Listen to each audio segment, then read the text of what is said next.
कहानी के शुरू में हम हॉकी मैच को होता हुआ देखते हैं। तभी वहां पर टीम का कोच ये देखता है कि इस सामने वाली टीम काफी ज्यादा खराब खेल रही है, उसीलिए अब इस टीम का मुकाबला करने के लिए ये अपनी टीम का एक खिलाड़ी भेजता है जिसका नाम डेरिक था। और यही हमारी मूवी का मेन कैरेक्टर भी है, मगर लोग इसको तौथफरी कहते थे। उसका नाम तौथोरी इसलिए था क्योंकि ये आते ही मैच के दौरान दूसरी टीम के किसी भी खिलाड़ी का दांत तोड़ देता था। अब यहाँ आते ही ये एक खिलाड़ी को ग्लास में मारकर इसका दांत तोड़ देता है और मैच जीत जाता है। वहां पर बैठे सभी इसके फ्रांसिस का जोर जोर से नाम बुलाते हैं। डेरी को किसी का दांत तोड़ना बहुत अच्छा लगता था, उसे इस चीज से काफी खुशी मिलती थी। आप डेरी की ऐसी हरकत पर उसको जुर्माना हो जाता है कि इसने मैच में एक आदमी को मारा। इसे तो जैसे इस बात पर कोई अफसोस ही नहीं था, बल्कि वो जो करता था उसे ये करना पसंद था। इसके बाद ट्रैक जब लॉगर रो में जाता है, वहां पर को एक नया लड़का मिलता है। बाद में उसे पता चलता है कि ये इस की टीम का नया खिलाड़ी है, मगर डेरी को इसे देखकर ऐसा लगता है कि वो बिल्कुल भी अच्छा खिलाड़ी नहीं है। अब जब डेरिक वहां पर स्टेडियम से निकल रहा था, तब ही वहां पर एक छोटा सा बच्चा डेरिक से ऑटोग्राफ लेता है। कहता है कि मैं भी आपकी तरह बनना चाहता हूं, मगर ये इस बच्चे को बहुत ही बुरी तरह जवाब देता है। कहता है तुम ऐसे कभी नहीं बन सकते। वो बच्चा इसकी बातें सुनकर थोड़ा सा उदास हो गया था। इससे हमें ये पता चलता है कि डायरेक थोड़ा सा बदतमीज भी था। अब उसके बाहर डेरिक अपने दोस्त कार लेके घर जाता है जिसके 2 बच्चे थे।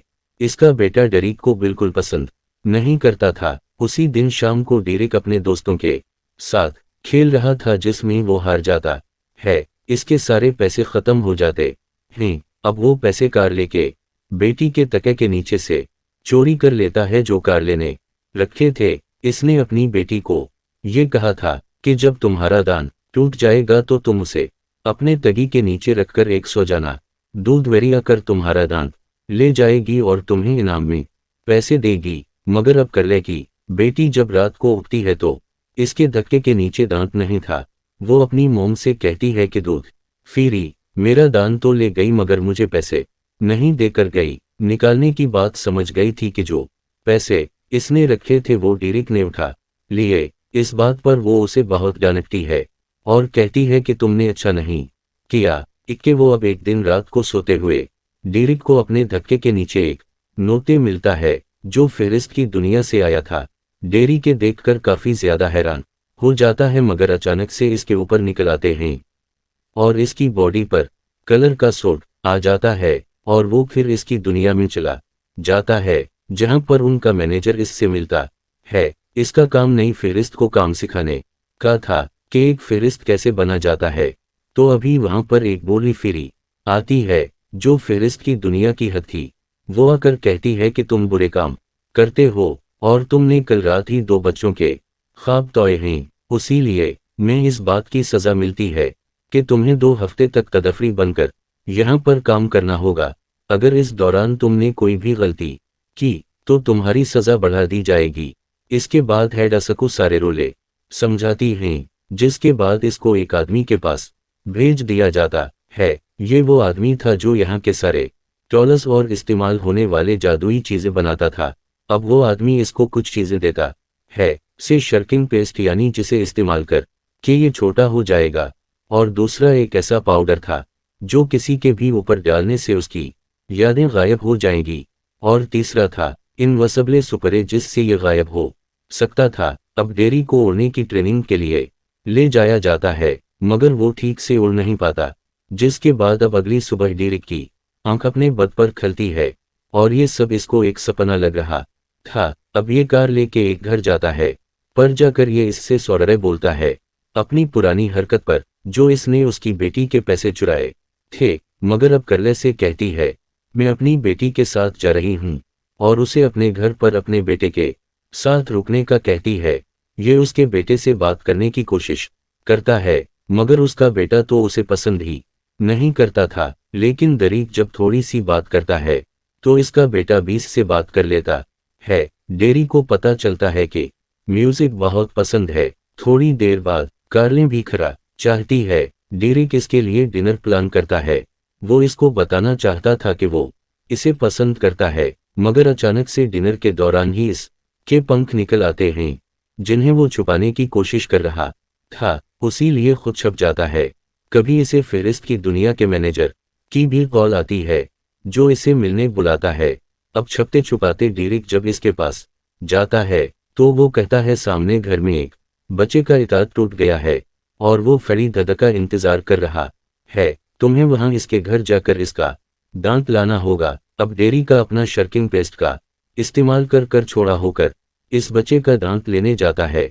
अब वो दांत लेकर जैसे ही वापस आ रहा था, तब ही वो बच्चे का हाथ लगने की वजह से नीचे गिर जाता है। वो बच्चा भी जा गया था और डेरिक को देखकर डर जाता है, तो भी डेरिक जल्दी से कार लेके घर जाकर छप गया था। अब अगले दिन डेरी का अपना मैच खेलने जाता है। जो वो मैच खेल रहा था, मैच के आखिरी मिनट में इसको फेरिस्त की दुनिया से काम मिल जाता है, जो लाजमी करना था। अब इस वजह से उसका ध्यान मैच से हट जाता है और इसकी टीम हार जाती है। हरीम के खिलाड़ी इस बात से काफी ज्यादा नाराज थे और वो किसी की नहीं सुनता और वॉशरूम में जाकर छप जाता है, जहां पर उसके पर निकल आए थे।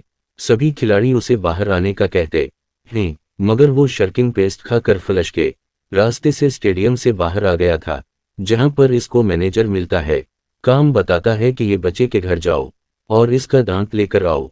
और अब वो इस बच्चे के घर जाकर सब घर वालों को बेहोश कर देता है और बच्चे का दांत लेकर फिर इसकी हद को दे देता है। लेकिन अभी भी इसका काम पूरा नहीं हुआ था, क्योंकि ये गलत तरीके से बच्चे का दांत लाया था। फेरिस्त की हेड असको इस बार बहुत डांट कर कहती है, अब अगली बार तो मैं जो भी काम दिया जाएगा, तुम इसको ईमानदारी से करोगे। अब वो उसे एक और बच्चे के बारे में बताती है, मगर वो बच्चा अभी तक सोया नहीं था जिसका उसको दांत लाना था। अब ये मैनेजर के पास बैठकर इंतजार करने लगता है। मैनेजर वहां पर सब तदफीरस को देख रहा था, क्योंकि ये भी तदफरी बनना चाहता था। मगर यहाँ पर थोड़ी देर बाद डेरिक को पता चलता है कि उसकी असाइनमेंट की नस्ल हो गई है। बात डायरेक्टा है। अगले सुबह उठकर जब वो अपनी बालकनी में जाता है, तो देखता है वहां पर कार्ले अपने बच्चों के साथ आई थी। वो डेरी के पास अपने बेटे को छोड़ने आई थी और अपनी बेटी को लेकर वहां से चली जाती है। डेरी किसके बेटे को अभी गिटार की दुकान पर लेकर जाता है, जहां पर वो उसे कहता है कि अपने लिए एक की तार पसंद करो। बोगीदार लेकर जब उसे बचा रहा था, तभी वहां पर एक लड़की आती है जिस को इसकी धुंध अच्छी लग रही थी, तो भी इधर एक और लड़का कर उसे तंग करने लगता है, मगर डेरिक इसको डांट कर वहां से भगा देता है। कार्ले के बेटे को भी ये सब अच्छा लग रहा था, उसी लिए अब इसकी और डायरी की दोस्ती हो जाती है। शाम को करले जब घर आती है, तो सबको खाना खाने का कहती है, पर उस वक्त मेरी को फेरिस्त की दुनिया से एक काम का मैसेज आ जाता है और वो सबको अपने घर से जाने का कहता है। करलिन डेरी के इस रवैये से काफी हैरान थी। अब वो दूध फेरी बनकर मैनेजर के पास जाता है, जो इसे इस बार अपने ऊपर उन वसबले सुपरे के इस्तेमाल का कहता है। अब जब वो बच्चे के घर जाकर इसका दांत लेने जाता है, अपने ऊपर सुपरे कर कर अभी वो एक टेबल से टकरा जाता है। सब घर वाले डर गए थे। इन्हें ऐसा लग रहा था कि उनके घर में कोई भूत आ गया है। उनका दोग भी डरे को देख लेता है, मगर अब वो किसी तरह दांत लेकर वापस फेरिस्त की दुनिया में आ गया था, जहां पर वो हेड को दाद देता है और ये भी कहता है कि आपकी सारी छातोई चीजें बेकार हैं, कोई असर नहीं करती, इन्हें ठीक करवाना होगा। मगर हेड असको मना कर देती है। अब तिब्बी वो वहां पर एक आदमी से मिलता है जिसके पास भी ये सब जादुई चीजें थीं। ये इससे सारी जादुई चीजें ले लेता है और अपने अगले गांव को पूरा करने के लिए चला जाता है। मगर अब वहां पर जाते ही जैसे ही ये सुपरे का इस्तेमाल अपने ऊपर करता है, इसके बावजूद भी ये नजर आ जाता है। वहां घर में लेडीज को एलियन समझ कर पुलिस को देती है। पुलिस असको पकड़कर अपने साथ ले जाती है। अब डेरी को समझ आ गया था। वो सोचता है कि इसे फेरिस्त की दुनिया के रोलर्स के मुताबिक चलना होगा। वहां पुलिस स्टेशन में कार्ले उसे छुड़वाने आती है और वो सब पर जादुई पाउडर डाल देता है, जिससे वहां पर सब भूल जाते हैं। डायरेक्ट फेरिस्त की दुनिया का काम काफी अच्छे से जान गया था। अब वो बगैर किसी प्रोबलम के बच्चों के दांत हेड को लॉकर दे देता था। वहां का मैनेजर इससे पूछता है कि तुम्हें ये काम कर कर कैसा लग रहा है। डायरी को उसे कहता है अगर तुम चाहो तो तुम भी तो थोड़े बिन सकते हो। मैनेजर को प्रैक्टिस करवाने अपने साथ ले जाता है, जहां पर वो खुद भी मैच की प्रैक्टिस करता है और कार्ल के बेटे को भी गिटार बजाना सिखाता है। अगले दिन टेरी का मैच था, जहां पर वो बिल्कुल भी अच्छा नहीं खेल रहा था। कोच इसे बहुत डांटते हैं, चीज पर वो काफी ज्यादा परेशान हो जाता है। अब जब वो परेशान था और अपने घर वापस आ गया था तो अभी वहां पर कर्लिन अपने बच्चों के साथ आ जाती है। इसका बेटा उसे कहता है मुझे प्रैक्टिस करवाओ आप, क्योंकि डायरेक्ट बहुत ज्यादा परेशान था और गुस्से में भी था। वो अपनी परेशानी में कह देता है तुम बिल्कुल भी अच्छा गिटार नहीं बजाते। इस बात पर कार्ल के बेटे को गुस्सा आ गया था और वो अपना गिटार भी तोड़ देता है। कार्ल भी इस बात पर इस पर बहुत गुस्सा करती है, जिसके बाद डेरी के घर पर इसका मैनेजर आता है, इसे पार्टी करने का कहता है।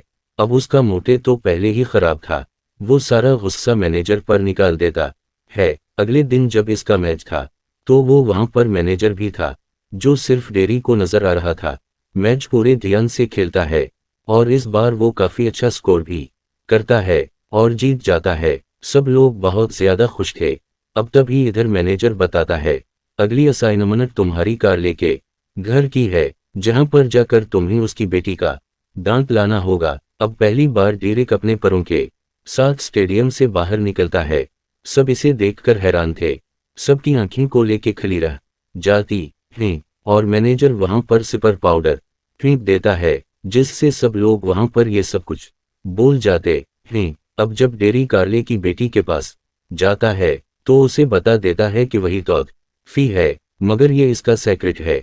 यह सुनकर कार्ले की बेटी काफी कुछ थी। अब वो उसके बेटे के पास भी चाहता है, जहां जाकर वो इससे माफी मांगता है। जादू से उसका गिटार भी छोड़ देता है, जिससे वो काफी खुश हो गया था।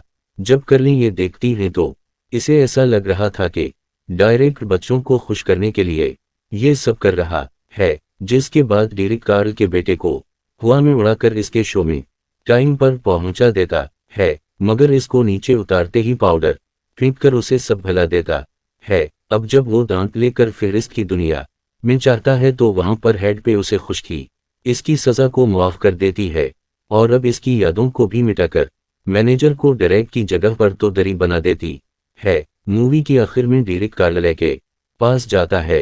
होप ने बेटे के शो में बैठी थी।